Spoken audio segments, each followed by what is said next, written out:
A broken man drowning in his own guilt and sorrow. Henry Emily is the co-founder of Fazbear Entertainment along with his partner William Afton. He doesn't directly appear, at least not physically, in any of the games. The first mention of him, although not by name, is in the game FNAF 2.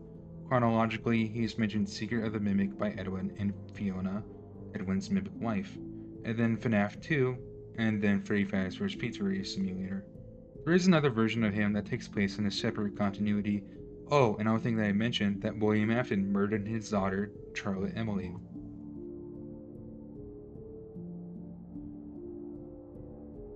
Henry is present mainly through flashbacks in the original Novel Trilogy. We actually get his name here along with William Afton's. Oh, and his daughter, Charlie Emily, is actually a robot created from his own grief and agony. He created four dolls that are actually the stages of life for his long lost daughter. Henry used illusions to give, well, the illusion that robotic dolls look like his daughter. However, when Henry reached Charlie's third stage, he realized that he'd gone insane. By the fourth stage, he stopped building it and realized that these robotic copies weren't actually his daughter, due to the damage to his mind in the recent murders by William Afton that he was also blamed for. Henry ended his own life.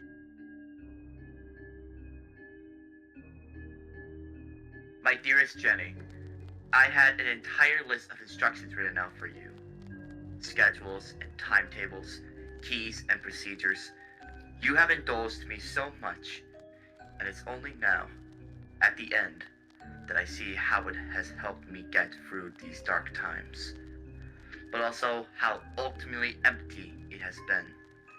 I had everything so carefully planned. I've worked so tirelessly. I've warped and twisted my surroundings to the point where I can never be sure if I've completely settled back into reality. And even if I did manage to turn off everything planted in the walls to deceive myself, I think my mind would deceive me still. I don't need clinical testing of the long-term effects of these devices to know that I have undoubtedly done permanent damage to myself. I will always see what I want to see. But worse than that, there is the splinter. More like the stake. Always deep into my heart, reminding me more and more every day that what I see is a lie. Through your patience and your indulgence of me, you've tried to keep me happy, but it's also somehow brought me back from this world I've made for myself. I think maybe it would have been better for you to have not indulged me. Then I could have excluded you from my bubble, convinced myself that you were crazy like everyone else. But instead, your unceasing love caused me to listen to you, to let you in, and the consequences of that was seeing the truth in your eyes and letting that in as well. I have my Charlie here with me. You will never have to indulge me in her again. Rather than taking joy in her, I have cried over her. So many countless tears. I have poured agony into her until she serves as another reminder not of what I once had, but of the unbearable pain of what was taken from me. She has come to reflect my pain back to me, whereas I, for a time, took great comfort in her eyes. I now only see loss. Endless, debilitating loss. Her eyes will never fill me again. In fact, they have emptied me. Keep all the closets shut. Let them be tombs for my denial and my grievance.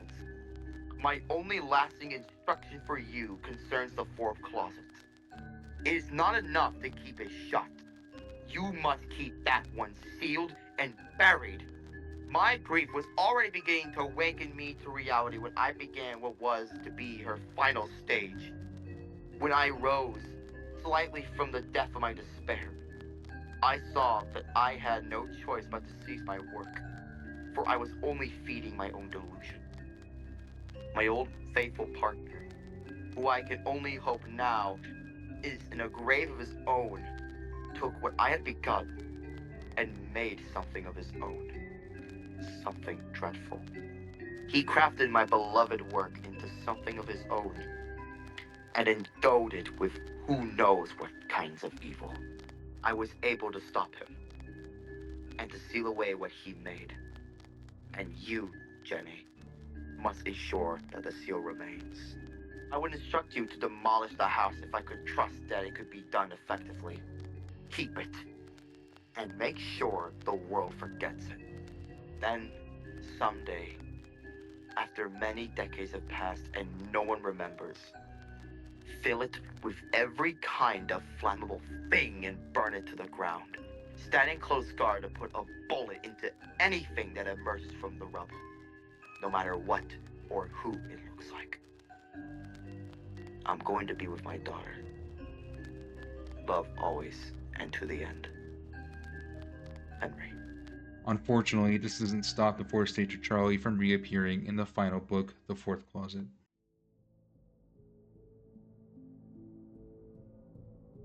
Henry is mentioned in an audio recording and a message by the nickname of Hen. Test. Journal entry. I got the change order from Hen last night. None of this makes sense.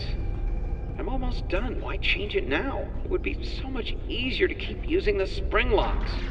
Just hire some teens to wear the suits like we always do.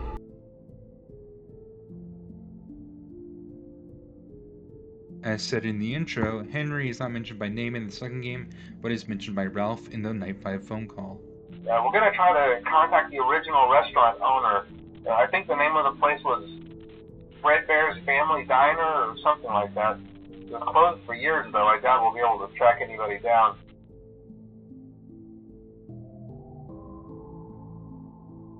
In the Insanity ending, an audio recording of Henry reveals he co-created the original animatronics with William Afton, unaware Afton will use them for evil. Henry's daughter was Afton's first victim, and Henry, consumed by guilt, once considered suicide. However, he instead chose to end Afton's legacy.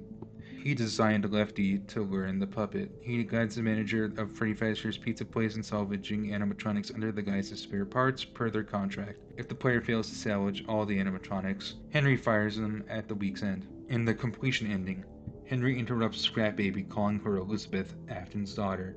He reveals the true purpose of the job: to lure, trap, and destroy the remaining animatronics. Speaking to Michael, he acknowledges there was a way out for him, but knows Michael chose to stay and end things.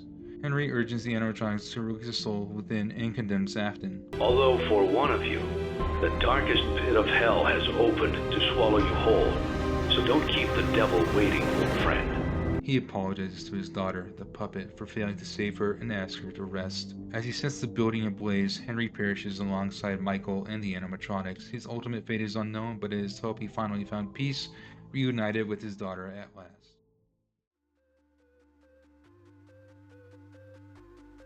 Desk Henry. The desk man from FNAF world is Henry Emily. Glam Henry. Glamrock Freddy is possessed by Henry Emily's spirit. Henry Corpse. Henry Emily's corpse is fused with the mimic endoskeleton to create Burn Trap. Henry Guard.